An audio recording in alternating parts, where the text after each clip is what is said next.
इंसान के बॉडी में सिर्फ एक ब्रेन को यूज करके कुछ भी हासिल कर सकते हैं। इस बात को प्रूव करे हुए ग्रेट साइंटिस्ट अपने आप उनके बॉडी को नहीं हटा सकते, लेकिन कहीं यूनिवर्स में रहे स्टार्स के मूवमेंट को बोल सकते हैं। एक बात भी नहीं कर सकते हैं, लेकिन भौतिक शास्त्र को ही बदला दिए हैं। जब उन्होंने यंग थे, उनको एक बीमारी के कारण एक व्हील चेयर पर ही रहना पड़ा है। 2 साल से ज्यादा नहीं जी सकते हैं कहकर डॉक्टर्स कंफर्म करे हैं, लेकिन उसी व्हील चेयर पर लगभग 50 साल तक थे। फिजिक्स में आइंस्टीन के बाद उतने बड़े साइंटिस्ट कोई और नहीं, स्टीफन हॉकिंग है। एक बहुत ही डेंजरस बीमारी से व्हील चेयर पर ही बैठकर यूनिवर्स कैसा क्रिएट हुआ है उसके बारे में उन्होंने प्रपोज करे हुए थियरीज, उनके दिल के आइडियाज और आवाज को बाहर बताने के लिए इस्तेमाल करे हुए उनके कंप्यूटर, और कैसा स्टीफन अपने लाइफ टाइम ड्रीम हुए जीरो ग्रेविटी में गए हैं, उसके साथ साथ उनके लाइफ के बहुत सारे इंटरेस्टिंग चीजों के बारे में आज हम इस वीडियो में जानेंगे। स्टीफन हॉकिंग का जन्म 1942 जनवरी 8 को इंग्लैंड में हुआ है।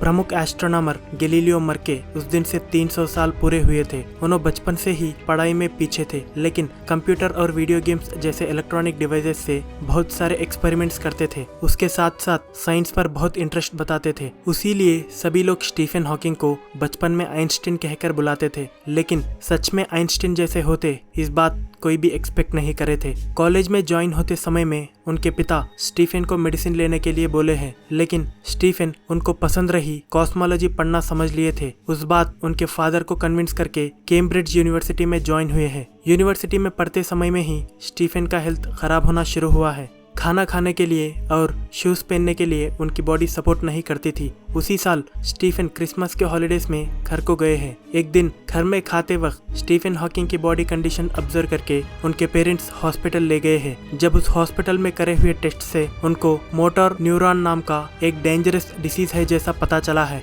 इसको ही ALS कहते हैं। इस डिसीज आइस वालों में मसल्स कंट्रोल करने वाले नर्व्स आहिस्ता काम करना रुक जाते हैं, थोड़ी थोड़ी पावर खो जाते हैं, चल नहीं सकते हैं, बात भी बंद हो जाती है, अपनी खुदी से खा भी नहीं सकते और कभी कभी अपनी खुद की सांस भी लेने में मुश्किलात होती है। इस बीमारी के कारण स्टीफन हॉकिंग भी 2 साल से ज्यादा नहीं जी सकते कहकर डॉक्टर्स कंफर्म कर दिए हैं। इस बीमारी के बारे में नहीं मालूम हुए कई समय पहले ही एक पार्टी में स्टीफन हॉकिंग को जेल वाइल्ड नाम के एक लड़की से दोस्ती बनकर मोहब्बत कर लिए है। इस डिसीज के बारे में पता रखकर उस लड़की स्टीफन हॉकिंग से शादी कर लिए है। उस तरह 1965 में स्टीफन हॉकिंग जेल वाइल्ड से शादी कर लिए है। उनको 3 बच्चे भी है। डॉक्टरेट लेने से पहले ही स्टीफन हॉकिंग मर जाते समझ लिए थे सभी लोग, लेकिन स्टीफन हॉकिंग नहीं डरे हैं। उतनी डेंजरस बीमारी को भी नहीं पकड़ा लिए जैसा फिर से यूनिवर्सिटी को जाकर रिसर्च कंटिन्यू करने लगे हैं। एक तरफ से उनकी बॉडी का एक एक पार्ट काम करना रुक जा रहा है, फिर भी ब्लैक होल्स पर बहुत सारे रिसर्च करते रहते थे। ब्लैक होल्स ब्लैक कलर में नहीं रहते हैं, वो हर समय में रेडिएशंस को रिलीज करते हैं। इसको ही हॉकिंग रेडिएशन कहते हैं। इसके कारण थोड़े समय के बाद ब्लैक होल्स एवापोरेट होते हैं कहकर स्टीफन हॉकिंग प्रपोज करे हैं। 1969 तक स्टीफन नहीं चल सकने की स्थिति में व्हील चेयर यूज करना शुरू करे हैं। आहिस्ता उनकी बॉडी बदलने लगी है। उनकी बात किसी को समझ में नहीं आती थी। 1985 तक उनकी वॉइस पूरी तरह से बंद हुई है और थोड़े समय बाद एक हाथ की उंगली के सिवा पूरी बॉडी की मूवमेंट रुक गई है। उसी कारण 24 आवर्स उनको देखने के लिए कोई ना कोई रहने की जरूरत पड़ी है। उस समय में अपने देश के अरुण मेहता और विक्रम कृष्णा नाम के 2 इंजीनियर्स स्टीफन हॉकिंग के लिए एलोक्टर नाम के एक प्रोग्राम को बनाए हैं। कंप्यूटर पर कर्सर मूव होते रहता है। स्टीफन उनके हाथ में रही एक ही बटन को प्रेस करने से उनको जरूर रहे वर्ड को सिलेक्ट कर सकते हैं। इस तरह उन्होंने सिलेक्ट करे हुए सेंटेंसेस पूरे वॉइस के रूप में हमें सुनने में आते हैं। और थोड़े समय बाद उनकी किस्मत ऐसी थी कि जब तक काम करने वाली उस उंगली भी काम करना रुक गई है। उस वक्त इंटेल कंपनी कई साल मेहनत करके माउस की जरूरत नहीं रहे जैसा टेक्नोलॉजी लाई है। उनके राइट साइड में स्पेट्स के नीचे रही सेंसर से उनके कल्ले पर रही मजिल से वो सेंसर काम करता है। अब तक उनसे बोले गए सारी इन्फॉर्मेशन डेटाबेस में स्टोर करके ज्यादा कौन सा वर्ड यूज कर रहे हैं उसको आइडेंटिफाई करके बाद में बोलने वाले वर्ड्स को गेस करके स्क्रीन पर उन वर्ड्स को लाती है। जब स्टीफन बोलना समझे वर्ड पर उस कर्सर आने से उनके स्पिट्स के नीचे रही सेंसर के पास कल्ले से मजिल को मूव करने से वहाँ पर रही सेंसर उसको डिटेक्ट करके उस वर्ड को वॉइस सिंथेसाइजर को सेंड करने से वो वॉइस के रूप में अपन को सुनने में आता है। इस तरह व्हील चेयर को रही कंप्यूटर के हेल्प से कॉलेज में लेक्चर्स देना और दूसरे लोग पूछे हुए सवालों के जवाब देना करते थे। मेडिसिन मुझे नहीं बचा सकी, उसीलिए मैं टेक्नोलॉजी पर डिपेंड हुआ हूँ कहकर स्टीफन हॉकिंग बोलते थे। लव मैरिज कर लिए हुए जेन वेल्ड स्टीफन हॉकिंग 1995 में अलग हो गए हैं। उसी साल उनके नट्स में एक हुई एलिन स्टीफन हॉकिंग को शादी कर लिए है, लेकिन 2006 में इन दोनों भी बिछड़ गए हैं। एक तरफ ऐसे रहकर भी ब्लैक होल्स यूनिवर्स के बर्थ के बारे में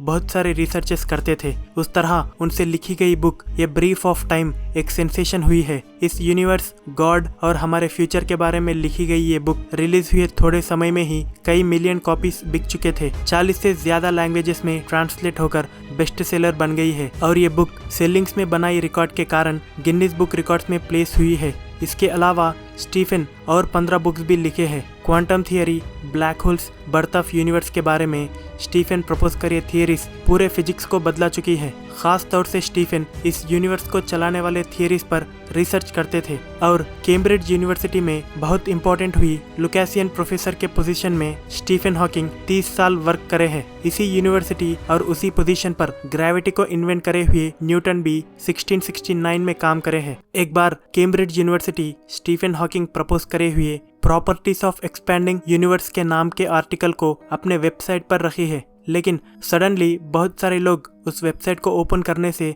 वेबसाइट क्रैश हो गया है। उससे हम ये बात समझ सकते हैं कि कैसा पब्लिक उनके आर्टिकल के इंतजार करती है। 2014 में स्टीफन हॉकिंग के लाइफ को बेस करके द स्टोरी ऑफ एवरीथिंग नाम का फिल्म रिलीज हुआ है और इस फिल्म को ऑस्कर अवार्ड भी मिला है। साइंस में स्टीफन हॉकिंग करे हुए अचीवमेंट्स के लिए 2009 में अमेरिका में ही prestigious presidential medal of freedom award मिला है और 12 वैसे ही प्रेस्टिजियस अवार्ड्स भी स्टीफन हॉकिंग को मिले हैं। टाइम ट्रैवल पॉसिबल होता है, समझने वालों में स्टीफन हॉकिंग भी एक है। यही नहीं, इस प्लैनेट के इंसान जीने के लिए दूसरे प्लैनेट पर भी जाना पड़ता है कहकर स्टीफन हॉकिंग बहुत बार वार्न करे हैं। एक बार डियामैंडिस नाम के बिजनेसमैन स्टीफन हॉकिंग को मिलने के लिए गए थे। जब क्या आप मुझे स्पेस में ले जा सकते हैं कहकर स्टीफन हॉकिंग उस बिजनेसमैन को पूछे थे। जब आपको स्पेस में ले जाना पॉसिबल नहीं होता है, लेकिन जीरो ग्रेविटी में ले जा तुम कहकर डियामैंडिस स्टीफन हॉकिंग को बोले हैं। लेकिन Federal Aviation Administration Stephen Hawking को रही बीमारी के कारण उनको जीरो ग्रेविटी में ले जाने के लिए परमिशन नहीं दिए है। लेकिन उस बिजनेसमैन उस बातों को हिसाब नहीं करे है। उनके 0G नाम के कंपनी के फ्लाइट से स्टीफन हॉकिंग की ख्वाहिश हुई जीरो ग्रेविटी को ले गए हैं। कई सालों से उस व्हील चेयर पर रहे स्टीफन हॉकिंग पहली बार जीरो ग्रेविटी में फ्लोट हुए थे। उस वक्त उनके आंखों में दिखी हुई खुशी को देखकर सबके आंखों से आंसू आए हैं। उनकी सारी जिंदगी में उस थोड़ा सा समय बहुत ही मेमोरेबल था और उस थोड़े समय में मैं अपने आप को सुपर हीरो फील हुआ हूँ कहकर स्टीफन हॉकिंग बोले थे। इसी तरह मैं एक दिन स्पेस में भी जातूं कहकर स्टीफन ख्वाब देखते थे, लेकिन उस ख्वाहिश को अधूरी करके 2018 मार्च 14 को 76 ईयर्स के उम्र में स्टीफन हॉकिंग इस दुनिया को छोड़कर चले गए हैं। चल नहीं सकते, बात भी नहीं कर सकते, खुद अपने आप नहीं हिल सकते, लेकिन सिर्फ एक व्हील चेयर पर बैठकर ये सब कुछ कर सके हैं। सब सीधा रहने पर भी कुछ करने के लिए रीजंस देखने वाले हम सब स्टीफन हॉकिंग को देखकर बहुत कुछ सीखना है, क्योंकि स्टीफन उनको रही डिसीज को एक बहाना भी बना सकते थे, लेकिन उन्होंने वैसा नहीं करे हैं। उनको साइंस पर रही इंटरेस्ट कुछ ना कुछ करने की हुनर से आगे बढ़े हैं। चाहे लाइफ कितनी भी हार्ड चलने पर हम करने वाली चीज एक ना एक रहती है कहकर स्टीफन हॉकिंग बोलते थे। उनके बॉडी में एक भी पार्ट नहीं चलने पर भी उनके ब्रेन को इस्तेमाल करके the most brilliant theoretical physicist in history बन गए हैं और सारी दुनिया के लिए एक बड़े इंस्पिरेशन बन गए हैं। साइंस में अल्बर्ट आइंस्टीन और स्टीफन हॉकिंग महान साइंटिस्ट है जिसके बारे में सारी दुनिया जानती है, लेकिन एक और साइंटिस्ट जिनके आइडियाज से बने हुए इन्वेंशंस आज भी हम हर दिन इस्तेमाल कर रहे हैं, जिसके ग्रेटनेस को इस दुनिया सही रिकॉग्नाइज नहीं करा है। वैसे महान साइंटिस्ट कोई और नहीं, निकोला टेस्ला है। उनके इंस्पायरिंग लाइफ स्टोरी के बारे में हम अपने नेक्स्ट वीडियो में जानेंगे। अगर आपको इस वीडियो अच्छा लगा तो लाइक करें, कमेंट करें और अपने दोस्तों के साथ शेयर करें। ऐसे ही इंटरेस्टिंग वीडियोस के लिए मेरे इस चैनल को सब्सक्राइब करके बेल आइकन को प्रेस करें। Thank you so much for watching.